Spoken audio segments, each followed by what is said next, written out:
Hey guys, తీపులు ఎలా చేద్దామో చూసేద్దామా. ముందుగా గిన్నె పెట్టుకుని పోపు వేసుకోండి. మినపప్పు, ఆవాలు, ఎండుమిర్చి, కరివేపాకు. నెక్స్ట్ వచ్చేసరికి ఇక్కడ టమాటా, ఆనపకాయ, పచ్చిమిర్చి, ఉల్లిపాయ కట్ చేసి పెట్టుకున్నాం. సో అన్నీ యాడ్ చేసేసాం. యాడ్ చేసి ఒకసారి ఫ్రై చేయండి. ఫ్రై అయ్యాక ఇందులో కార్న్ కూడా యాడ్ చేసిన. సో స్వీట్ కార్న్ ముక్కల కింద చేసుకుని యాడ్ చేసాము. నెక్స్ట్ వచ్చేసరికి వాటర్ యాడ్ చేయండి. వాటర్ యాడ్ చేశాక కొంచెం పసుపు, కొంచెం సాల్ట్ యాడ్ చేసేసి మూత పెట్టి బాగా మగ్గించేసేయండి. సో ఇది అన్నది బాగా మరిగిపోవాలి.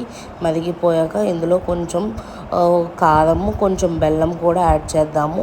యాడ్ చేసి కొంచెం చింతపండు రసం, ఇక్కడ కూడా కొంచెం చింతపండు రసంలో నార్మల్గా వరిపిండి కొంచెం యాడ్ చేసేసి ఇందులో వేయండి. థిక్నెస్ కోసం యాడ్ చేశాక బాగా మిక్స్ చేసేయండి. మిక్స్ చేసేసాక బాగా మరిగించండి. గాయస్, సింపుల్గా అయిపోద్ది. మీరు కూడా ట్రై చేసి ఎలా ఉందో చెప్పండి. Thanks for watching.